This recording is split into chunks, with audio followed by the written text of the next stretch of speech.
Šodien parādīšu, kā eksportēt Revit skatus uz AutoCAD. Spiežam R, eksport, kāda formats, DVG.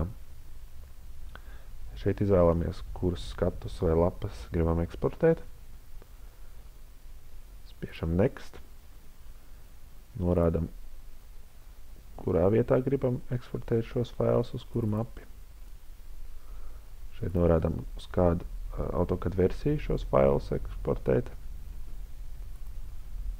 Un šeit izvēlamies, vai nosaukums būs garš, vai arī parādīs tikai lapas numuru.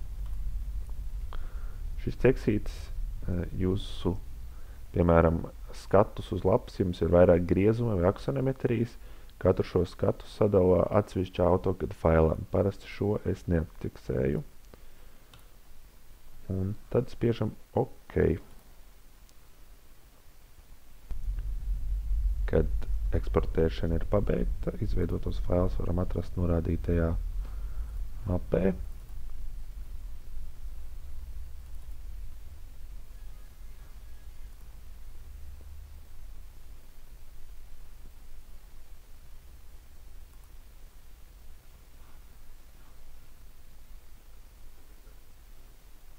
Un parasti ir nedaudz jāpaskrolo, lai ieraudzītu izveidoto lapu.